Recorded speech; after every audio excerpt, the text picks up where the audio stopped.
की त्या pen drive मधील सर्वच उघड केलं तर महाराष्ट्र सरकारला हादरे बसतील आणि महाराष्ट्र सरकारच अडचणीत येईल असे महाभाग या खराच्या काळ्या कृत्यामध्ये सहभागी आहेत. खराच्या प्रश्नावरून मोठा आता गदारोळ होताना दिसते. अनेक नवनवीन खुलासे होते आहेत. ते खराच्या वरून राज्यामध्ये जी काही खळबळ आता माजलेली आहे. काल केसरकरांचं एक स्टेटमेंट आलं की 39 आमदार भेटले, माझंच नाव काय घेता.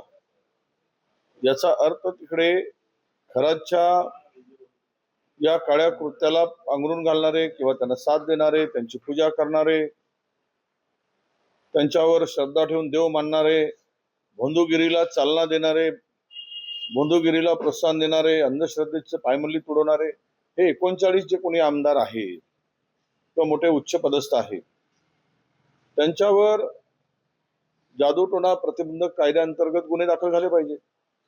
कारण यांनी कायदे बनवणारे कायदे मंडळातील लोकांनी जर कायद्याच्या विरुद्ध काम केलं असेल किंवा कायद्याच्या विरुद्ध वागत असतील तर तो गुन्ह्यास पात्र आहे. आणि त्यामुळे या सर्वावर त्यातले जे जे सहभागी आहेत त्यांची नावं केसरकरांनी उघड केली पाहिजे. 39 जणांची यादी पब्लिश केली पाहिजे केसरकरांनी आणि त्या सर्वावर प्रतिबंधक म्हणजे जादूटोणा प्रतिबंधक कायद्याअंतर्गत, अंधश्रद्धा प्रतिबंधक कायद्याअंतर्गत त्यांच्यावर गुन्हे दाखल झाले पाहिजे. आता ही खराची वरात कुठपर्यंत जाते हे येणारा काळ सांगेल. पण मी कालही बोलत होतो, आजही बोलत होतो की त्या पेन ड्राईव्ह मधील सर्वच उघड केलं तर महाराष्ट्र सरकारला हादरे बसतील आणि महाराष्ट्र सरकारच अडचणीत येईल असे महाभाग या खराच्या काळ्या कृत्यामध्ये सहभागी आहेत. आणि ते उघड झालं तर मात्र मोठा महाराष्ट्रामध्ये मला वाटतं की भूचाल होईल असं माझं मत आहे.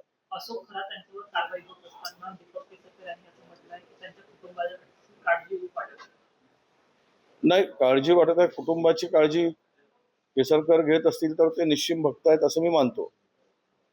पण एक आहे की खराचा उद्या बदनापूरमध्ये एका व्यक्तीला वाचवण्यासाठी सत्ताधाऱ्यांच्या पक्षाचा असल्यामुळे जो एन्काउंटर केला गेला होता लहान मुलींच्या शोषणामध्ये आणि त्याला वाचवण्याचा प्रयत्न झाला. पुन्हा या मोठ्या माशांना वाचवण्यासाठी उद्या खराचा बरं वाईट होईल, करतील आणि पुरावे नष्ट करतील.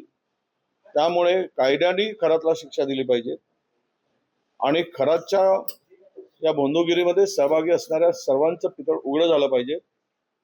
त्यामुळे कायद्याच्या चौकटीत राहून खरातला शिक्षा व्हावी, परंतु पुरावेच नष्ट करण्यासाठी उद्या खराचंच ज्या एफ-एस-टींचं झालं 30 सेकंदामध्ये लाईट गेली आणि त्याचा मृतदेह आढळून आला.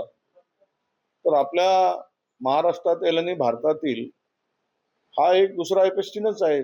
एकूण जे प्रकरण उघडकीस येत आहे त्या एफ-एस-टींचं जसं झालं तसं या एफ-एस-टींचं होऊ नये म्हणून सरकारने त्या संदर्भात काळजी घेतली पाहिजे.